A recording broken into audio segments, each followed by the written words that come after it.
നൂറടിത്തോടിൽ കൃഷിക്കാവശ്യമായ വെള്ളം ഇല്ലാതെ വന്നതോടെ പുഞ്ചകൃഷി ഇറക്കിയ കർഷകർ പ്രതിസന്ധിയിൽ. അവശേഷിക്കുന്ന വെള്ളത്തെ നീർച്ചാലാക്കി പമ്പിംഗ് കേന്ദ്രത്തിലേക്ക് എത്തിക്കുവാനുള്ള കഠിന പ്രയത്നത്തിലാണ് കർഷകർ. KLDC അധികൃതർ ഇടപെട്ട് ചളിവാരി തോട് ആഴം കൂട്ടണമെന്നാണ് കർഷകരുടെ ഇപ്പോഴത്തെ ആവശ്യം. നൂറടിത്തോട് വറ്റിത്തുടങ്ങിയതോടെ പുഞ്ചകൃഷി പ്രതിസന്ധിയിലായിരിക്കുകയാണ് പരൂർ കോൾപ്പടവിലെ കർഷകർക്ക്. തോടിന്റെ പല ഭാഗങ്ങളിലും വെള്ളമുണ്ടെങ്കിലും പമ്പിംഗ് നടക്കുന്ന സ്ഥലങ്ങളിലേക്ക് വെള്ളം എത്തുന്നില്ല എന്നതാണ് പ്രധാന പ്രശ്നം. എല്ലാ വർഷവും KLDC നൂറടിത്തോട് നവീകരണത്തിന്റെ ഭാഗമായി ആഴം കൂട്ടലും ബണ്ട് ഫലം കൂട്ടുകയും ചെയ്യാറുണ്ടെങ്കിലും ശാസ്ത്രീയമായ രീതിയിൽ അല്ല പ്രവർത്തികൾ നടത്തുന്നത് എന്നതാണ് കർഷകരുടെ പരാതി. തോട്ടിൽ വെള്ളം നിറഞ്ഞു നിൽക്കുന്ന സമയത്ത് ചളി കോരുക എന്നത് പൂർണ്ണ അർത്ഥത്തിൽ ഫലപ്രാപ്തി കിട്ടുകയില്ല.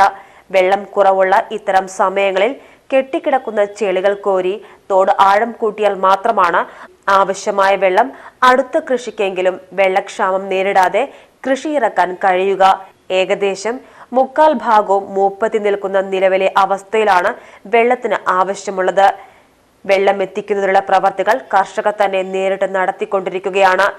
വെള്ളം അത്യാവശ്യമായതിനാൽ നൂറടിത്തോട്ടിൽ പെരുമ്പടപ്പ്, നൂണക്കടവ് പടവിന്റെയും ഉപ്പുങ്ങൽ പാലത്തിന്റെയും മധ്യയുള്ള ഭാഗത്തെ അവശേഷിക്കുന്ന വെള്ളം പമ്പിംഗ് നടത്തുന്നതിനുള്ള ഒരുക്കങ്ങളാണ് കർഷകർ നടത്തിക്കൊണ്ടിരിക്കുന്നത്.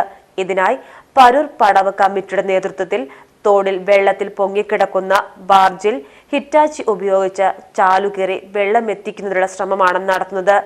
വെള്ളം ഉപ്പുങ്കലിലുള്ള എഞ്ചിൻ തറയിൽ എത്തിച്ച ശേഷം പമ്പിംഗ് നടത്താനാണ് തീരുമാനം.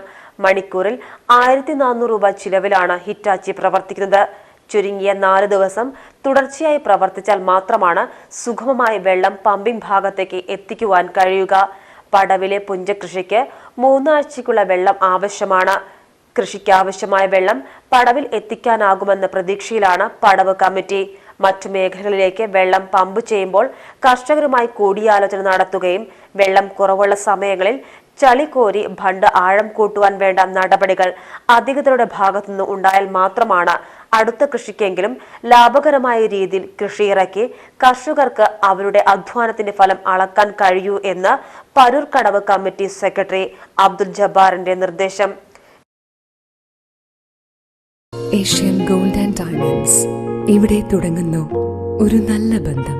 അമാന മോൾ, എടപ്പാൾ, മെയിൻ റോഡ്, കൂറ്റനാട്, നടുവട്ടം.